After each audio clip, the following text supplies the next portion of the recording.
Siya po mga busing. Mautod niya ang atong 3 times winner nga kanawayon.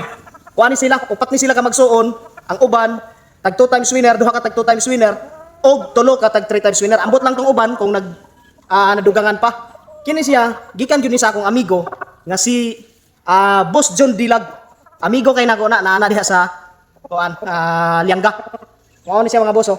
Ang parents ani, ang materials nga kuha na ni gikan kang John D. Biskira.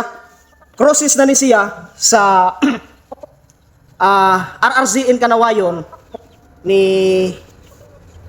Richie Obordo o Peruvian ni John D. Biskira. So, balda na ni siya mga busing, balda na ang pakuan ni o gahi na. So, ako ni siyang gibutang dire kay basig makaliwat. So, bahala ng mga bae mga busing, tulo ni ka. Lucky ang akong gibutang dire sa range area nako. Kay mamili sila kung asay gwapo. So, bahala na sila. Pero naa ko'y uban nga mga bae nga naa sa battery cage nga naagid na sila partner. Ang mga binuhian, so naa ko'y mga binuhian diri nga bae. Siguro naani sa mga unom. Ang naka-battery cage nako diri is 12. Walay labot katong i-breed sa akong bayaw nga 11 ka buok. So mao na akong manok ron mga busing. Kung naay mangliwat diri, bahala na ni sa mga binuhian. Pero naa ko'y mga gilaing gyud. Naani siya giupahan nga 5K sweater katong kanina akong gigunitan. Iya tong giupahan.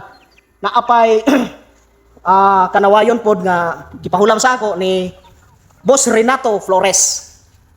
Ang uban katong mga pumpkin gipaupahan ako sa black skin nga gikan pod sa akong amigo diha sa Manyayay. Si Boss Ayan Lisoy. Mao akong gipaupa sa mga pumpkin. Gwapo kay mga pumpkin ako gikan kang Bintot Game Yard. Sa nato ka amigo diha kung gusto mong pintura, adtua lang siya.